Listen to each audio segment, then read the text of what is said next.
미국이 수입차에 고율 관세를 부과하면 우리나라 완성차 업체의 마지막 단계, 협력사부터 도산할 것이란 우려가 나옵니다. 서울 강남 지역의 면세점이 차례로 문을 열면서 명동을 제치고 새로 강남 라인이 부상할지 관심이 쏠립니다. 은행권이 밝은 이미지의 스포츠 스타나 아이돌 그룹을 광고 모델로 내세워 브랜드 이미지 개선을 꾀하고 있습니다. 손해보험 업계가 운전자 보험 시장을 키우기 위해 보장상품 차별화에 나서고 있습니다. 센 뉴스 플러스 잠시 후 뵙겠습니다.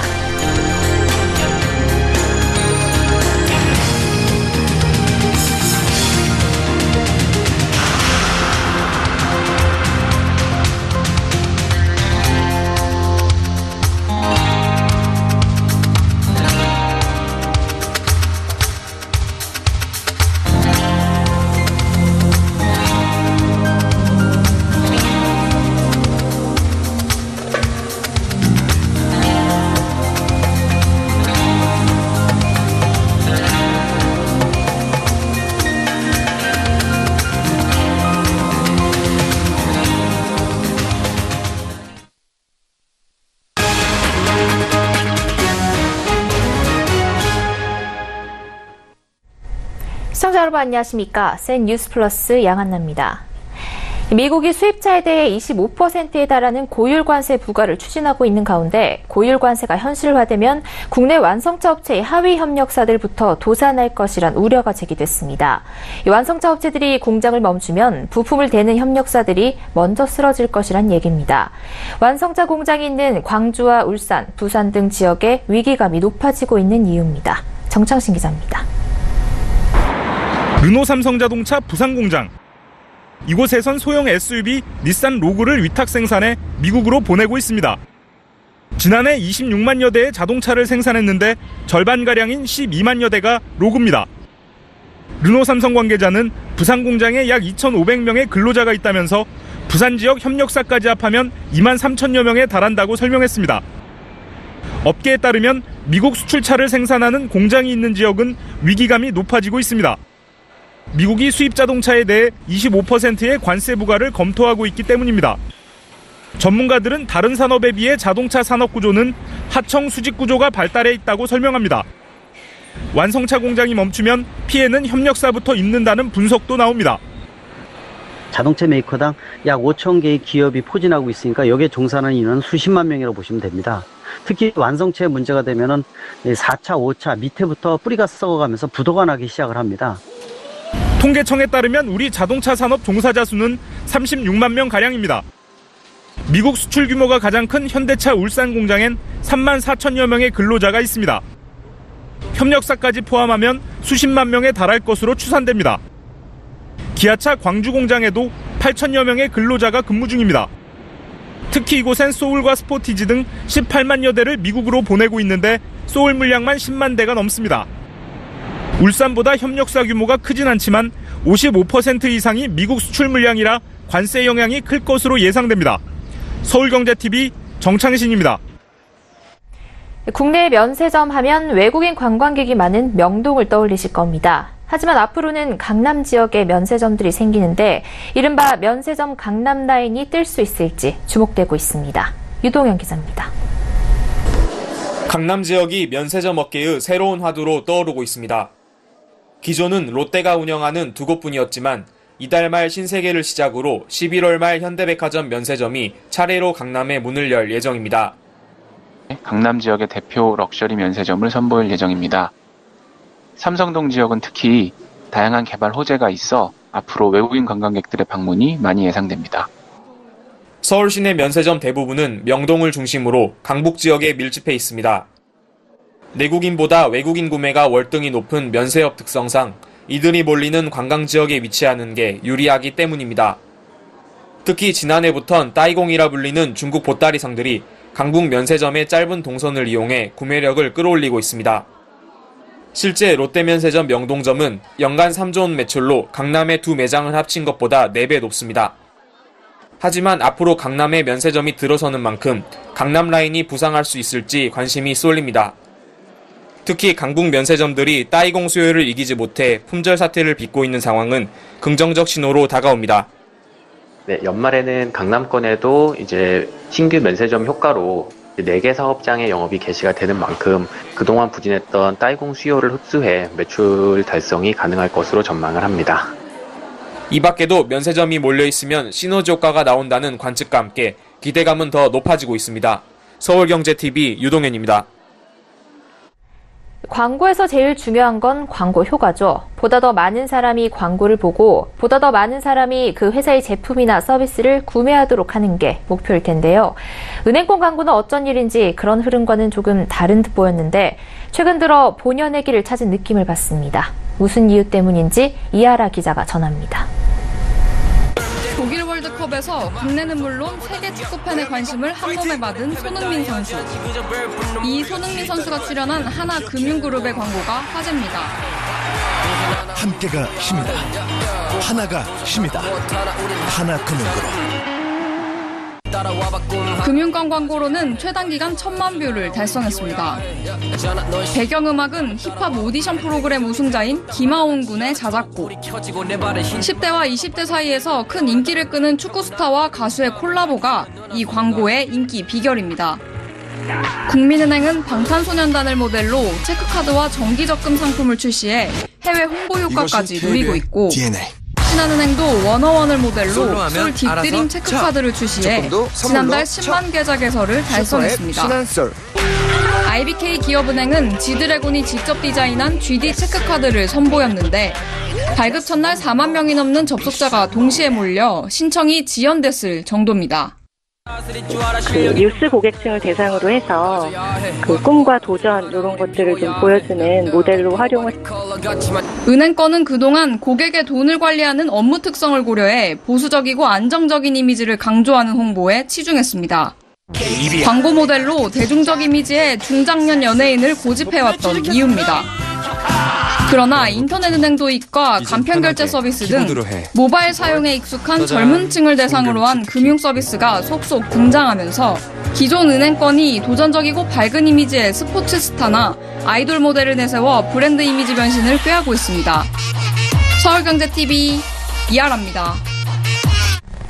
자동차 사고와 관련한 벌금이나 형사합의금 등을 지급하는 운전자 보험은 자동차 보험보다 담보나 보장해주는 범위가 훨씬 넓은데요. 손해보험 업계가 이 시장을 키우기 위해 보장상품 차별화에 나서고 있습니다. 앵커 리포트입니다. 하나손해보험이 지난 4일 개정 판매를 시작한 무배당 차돌이 ECU 운전자 보험 1807. 운전 중 사고 위험에 대비한 운전자 비용과 신체 상해 보장에서 한 발 더 나아가 상해 사망과 후유장애로 인한 본인과 가족의 생활 보장은 물론 유족의 생활자금까지 보장해주는 상품입니다. 이 상품은 우량 운전자에 대해 보험료 할인폭을 기존 2에서 5%에서 2에서 7%로 확대했습니다. 타인에게 피해를 입혔을 경우 발생하는 형사합의금에 대해서도 기존 3천만 원에서 업계 최고인 5천만 원까지 보장을 확대했습니다. 운전자 보험은 운전자의 신체상해 보장뿐 아니라 차 사고 시 발생하는 행정적, 형사적 책임과 관련한 벌금, 형사합의금, 변호사 선임비, 면허정지 위로금 등을 지급합니다. 가입기간이 최대 30년에 달하는 장기 상품으로 보험사는 시대적 변화와 소비자의 수요를 파악해 상품에 변화를 주고 있습니다. MG손보의 무배당 무사고 할인 하이패스2 운전자 보험은 가입 후 매년 무사고를 달성하면 보험료를 할인해줍니다. 가입 후 1년간 사고가 없으면 다음 연도 첫 월남 보험료가 면제되는 것으로 납입기간이 20년일 경우 매년 할인 혜택을 받으면 19회분의 월납 보험료가 할인됩니다. 또 납입지원 특약에 가입하면 일반 상해 50% 이상 후유장애 시 납입한 보험료와 앞으로 납입할 보험료 전액을 돌려받을 수 있습니다. KB손보는 여성 고객층 확대를 꾀하기 위해 운전자 보험 상품에 요실금 담보를 특약 형태로 붙여 재출시했습니다. 요실금 보험에 대한 소비자 요구가 높아지는 트렌드를 상품에 반영한 겁니다. 다만 미용 목적 등으로 이용하는 등 도덕적 해이를 방지하기 위해 국가건강보험의 급여에 해당하는 수술만 보장합니다. 서울경제TV 양한나입니다. 인도를 국빈 방문 중인 문재인 대통령이 어제 인도 삼성공장 준공식에 참석해 이재용 삼성전자 부회장과 취임 후 첫 만남을 가졌습니다. 이 자리에서 문 대통령은 이 부회장에게 한국에서도 일자리를 더 많이 만들어달라고 당부했습니다. 이보경 기자입니다. 삼성전자가 6억 5천만 달러를 투자한 인도 최대 스마트폰 공장 준공식. 행사에 참석한 문재인 대통령이 세계 최대 규모의 공장에 대한 기대감을 표합니다. 노이다 공장은 국내외를 막론하고 삼성전자 최대의 스마트폰 제조 공장이 되었습니다. 인도와 한국 국민들이 거는 기대도 그만큼 더 커졌습니다. 준공식 직전 문 대통령은 이재용 삼성전자 부회장과 5분간 대화를 나눴습니다. 문 대통령은 인도 고속 경제 성장에 삼성이 큰 역할을 해줘 고맙다며 한국에서도 일자리를 많이 만들어주길 바란다고 당부했습니다. 이 부회장은 멀리까지 찾아줘 감사하다며 더 열심히 노력하겠다고 화답했습니다. 문 대통령은 그간 국정농단 사태 연루 의혹으로 재판을 받고 있는 이 부회장과 거리 두기를 해왔지만 취임 후 처음으로 만남을 진행한 것입니다. 국내 일자리 창출을 위해 본격적으로 친기업 행보에 나서는 것이 아니냐는 해석이 나옵니다. 동시에 이번 준공식은 이 부회장이 집행유예로 풀려난 뒤 첫 공식 외부 행사였던 만큼 이 부회장이 본격적인 경영활동에 나서는 것인지에 관심이 모입니다. 특히 문 대통령이 이 부회장에 직접 국내 투자를 주문한 만큼 국내에서 파격적인 투자와 일자리 창출 방안을 발표할 가능성이 높다는 전망도 나옵니다. 서울경제TV 이보경입니다. 예금보험공사가 오늘부터 19일까지 약 열흘간 소장 미술품을 시민들에게 무료로 개방합니다. 전시된 미술품은 경매를 통해 매각할 예정인데요. 문화생활이나 미술재테크에 관심 있는 분이라면 직접 방문해 보는 것도 좋을 듯합니다. 장원규 기자입니다. 서울시 종로구 평창동에 위치한 서울옥션에 특별한 미술품 전시회가 열렸습니다. 이곳에 전시된 미술품들은 예금보험공사가 과거 부실저축은행의 대출 담보 등으로 취득한 소장품들입니다. 모두가 즐기는 예술을 주제로 한 이번 전시회는 누구나 무료 관람 가능하며 근현대와 고미술, 설치미술 등 총 220여 점의 다양한 작품들로 구성됐습니다. 특히 오는 주말에는 평소 미술품 애호가가 아닌 방문객들도 쉽게 참여할 수 있도록 작품 설명회도 진행됩니다. 흔히 접하기 힘들었던 해외 주요 작품들이 많이 출품이 됐습니다. 리처드 프린스라든지 위에민준 아니면 또 앤젤린 키퍼 작품들도 출품되었기 때문에 다양한 해외 미술품들도 감상하실 수 있고요. 전시 중인 작품들은 오는 18일과 19일 경매에 오릅니다. 통상 미술품 경매는 많은 돈이 필요하다고 생각돼 주저하는 경우가 많지만 이번 경매는 추정가 최대 2억 7천만 원부터 10만 원대 작품까지 가격대가 다양합니다. 가정집 등 공간 인테리어를 목적으로 한 경우에도 경매를 통해 저렴하게 미술 작품을 구매할 기회라고 미술 경매 전문가는 설명했습니다. 예보 소장품 경매는 미술품 구매 경험이 없는 일반인도 부담 없이 참여할 수 있도록 서울옥션 홈페이지를 통해 온라인으로 진행됩니다. 이번 미술품 경매 수익금 중 일부는 사회적 책임 이행의 일환으로 취약계층 지원과 장학사업 등에 사용될 예정입니다. 서울경제TV 정은규입니다.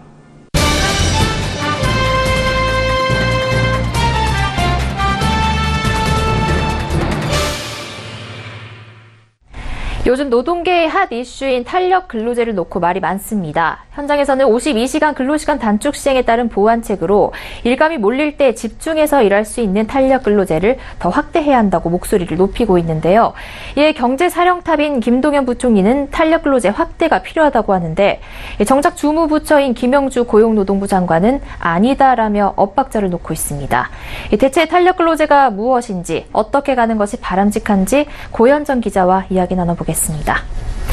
고 기자, 먼저 탄력 근로제가 무엇인지부터 소개를 해주시죠. 네, 탄력 근로제는 사실 원래 근로기준법상에 항상 존재했던 제도인데요. 일감이 몰릴 때는 항상 열심히 일을 했다가 일감이 적을 때는 또 다시 평소보다 적게 일하면서 시간을 맞추는 제도입니다.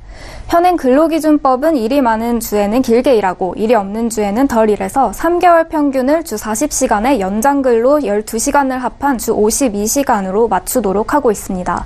네, 그렇군요. 그런데 이 업계는 이 탄력 근로제 기간을 왜 더 늘려달라고 하는 걸까요? 네, 이번 달부터 주 노동 시간을 68시간에서 52시간으로 단축했기 때문인데요.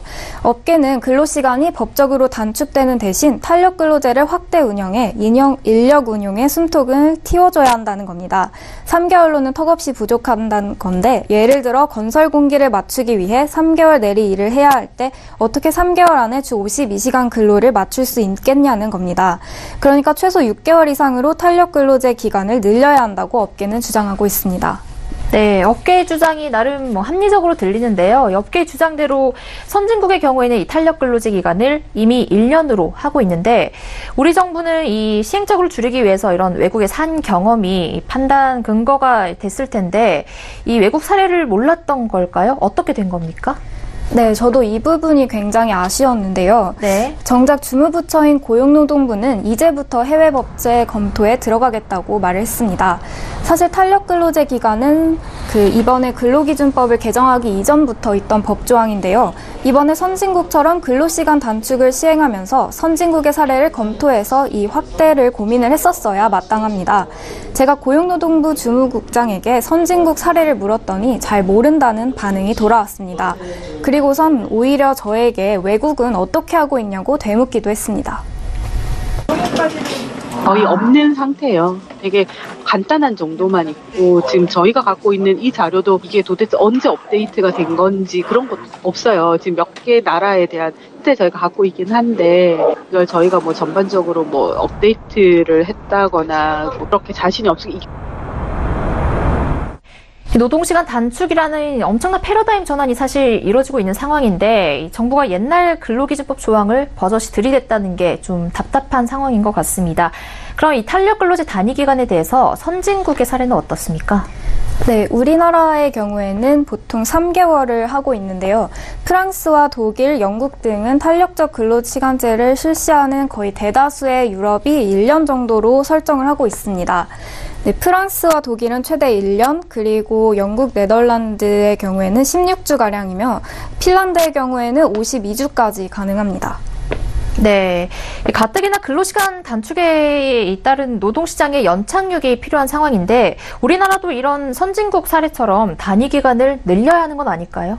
네, 그 부분이 전제에서 큰 차이가 있습니다. 네. 우리나라는 탄력 근로제 기간 동안 평균 주 52시간을 맞춰야 하지만 프랑스 등 선진국 같은 경우는 주 35시간을 48시간에 맞추도록 해서 좀 더 엄격하게 적용을 하고 있습니다. 하지만 그럼에도 국내 분위기는 3개월은 좀 짧다는 게 지배적인 의견인데요. 김동연 부총리나 여당의 홍영표 원내대표도 공개적으로 6개월 이상으로 연장해야 한다고 했던 것도 이 때문입니다. 아니, 근데 경제 사령탑이라고 불리는 김동연 부총리도 이 탄력 근로제 확대가 필요하다라고 하는데, 정작 김영주 장관은 왜 반대를 하고 있는 겁니까? 네, 김영주 장관 같은 경우에는 6개월 이상으로 확대를 하게 되면 근로시간 단축이 제대로 이뤄지지 않을 것이라고 보기 때문입니다. 한마디로 노사 자율에 맡기게 되면 주 52시간 제도가 잘 지켜지지 않을 거라고 믿기 때문인데요. 노동자가 약자인 을이기 때문에 사용주인 갑이 갑질을 할 수 있다는 겁니다. 하지만 같이 가야 할 사용자 측에 대한 불신을 드러낸 것은 사회 구성원의 합의와 구심 역할을 해야 할 장관으로서 매우 부적절한 처신이었다는 지적이 나옵니다.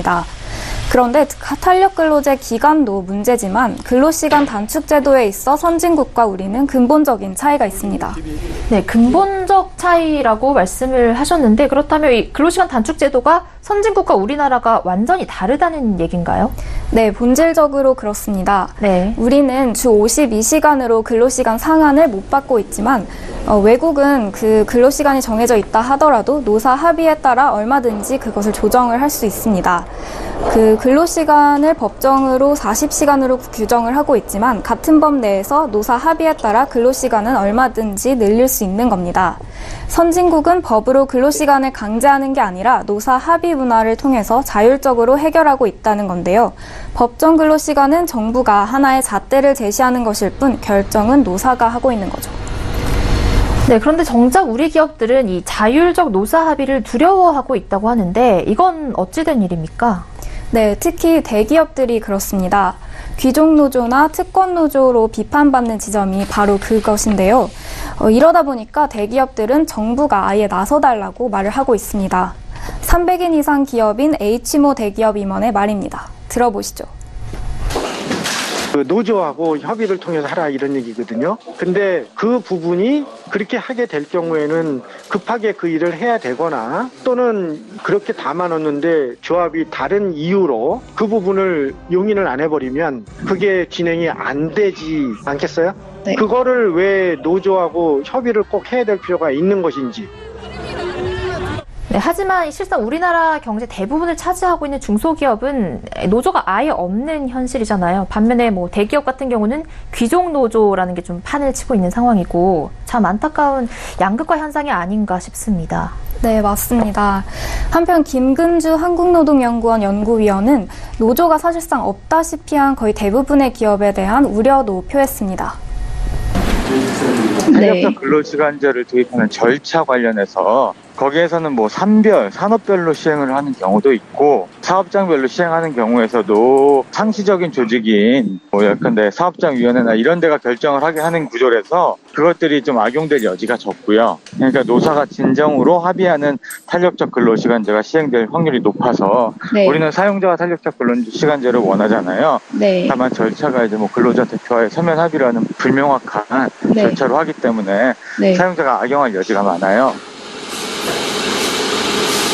그럼 다시 이제 탄력근로제 얘기로 돌아가서요. 김 장관은 그럼 계속해서 3개월 단위 기간을 고집을 하겠다는 얘기입니까? 네, 아직까지는 그렇습니다. 하지만 올 하반기로 예정된 실태조사 이후에 그 결과를 보고 기간에 대한 확답을 내리겠다는 입장입니다. 앞서 말했듯이 담당 공무원들이 아직 해외 법제에 대한 검토조차 시작이 안 된 상태라 빠른 결론을 내야 할 것으로 보입니다. 네, 탄력근로제 논란에 대해서 고현정 기자와 이야기 나눠봤습니다. 오늘 말씀 고맙습니다. 고맙습니다.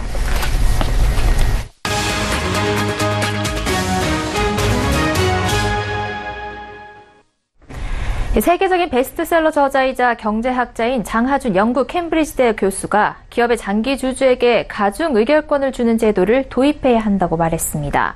외국 투기자본의 입김을 막기 위해서 필요한 장치란 겁니다. 장 교수는 1년 이하 보유 주식 한 주에는 1표, 2년 보유는 2표, 3년은 5표, 5년 이하는 10표를 주는 방식이 가능하다고 소개했습니다. 그는 한국의 국민소득 대비 설비 투자 비율이 낮아진 건 외환위기 후 대거 유입된 외국 자본, 특히 외국인 주주들 때문이라고 분석했습니다.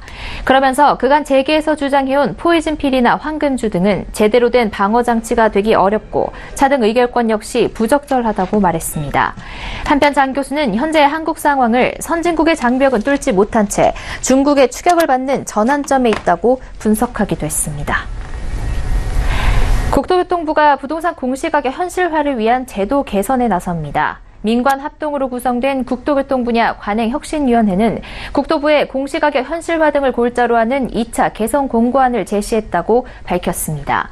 위원회는 과거 국토교통 행정의 잘못된 점을 성찰하고 앞으로 정책이 지향할 방향을 정하기 위해 구성된 조직입니다.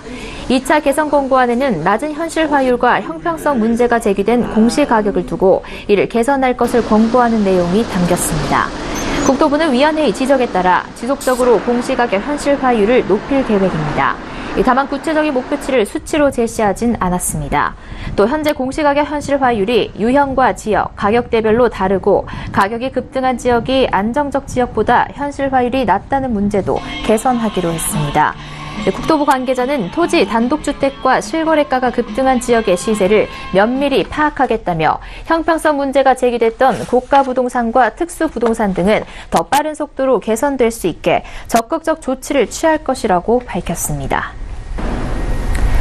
올해 상반기 파생결합 사채를 포함한 주가 연계증권 발행액이 48조 원을 넘어서면서 반기 기준 사상 최고치를 기록했습니다. 한국예탁결제원에 따르면 상반기 ELS 발행액은 48조 944억 원으로 작년 하반기보다 5.7% 증가했습니다. 반기 기준으로 가장 많은 금액입니다. 예타고는 국내외 증시 변동성 확대로 중위험, 중수익을 추구하는 투자 수요가 증가하면서 ELS 발행도 늘어난 것으로 보인다고 분석했습니다. 공모 발행이 전체의 81.9%에 달했고 사모는 18.1%를 차지했습니다. 증권사별로는 미래에셋대우가 6조 3,789억 원으로 가장 많았고 NH투자증권, 삼성증권 등이 그 뒤를 이었습니다. 정부가 한반도 유사시에 대비한 새로운 민관군 합동훈련인 을지태극연습을 내년부터 하기로 했습니다. 을지태극연습은 한국군 단도연습인 태극연습을 연계 개편한 새로운 형태의 훈련입니다. 이에 42년간 이어온 UFG는 폐지로 이어질 수 있다는 관측이 나옵니다. 트럼프 미국 대통령이 마이크 폼페이오 국무장관의 방북 협상이 기대만큼의 성과를 거두지 못하자 중국 배후론을 꺼내들었습니다. 트럼프 대통령은 자신의 트위터에 대중무역에 대한 우리의 태도 때문에 협상에 부정적 압력을 가하는 것인지도 모른다며 불만을 노골적으로 드러냈습니다. 이는 미중 간 무역 전쟁이 북미 대화 국면에 미칠 수 있는 영향력을 최소화하려는 포석이란 평가입니다. 20대에서 30대의 취업준비생과 직장인 10명 중 3명이 현재 공무원 시험을 준비 중이거나 과거 준비한 적이 있는 것으로 나타났습니다. 공무원 시험을 준비하는 가장 큰 이유로는 정년까지 안정적으로 일하기 위해서라는 답변이 가장 많았고 이어 노후연금과 복지 근무 환경 순이었습니다. 그가 웹툰이나 방송 콘텐츠 등을 불법 복제해 유통해온 해외 사이트에 대한 단순촉이 강화된 결과 12곳이 적발돼 폐쇄 또는 운영 중단 조치됐습니다. 정부는 지속적인 단속을 통해 어떤 형태의 저작권 침해도 반드시 처벌받는다는 인식을 확산시키겠다고 밝혔습니다.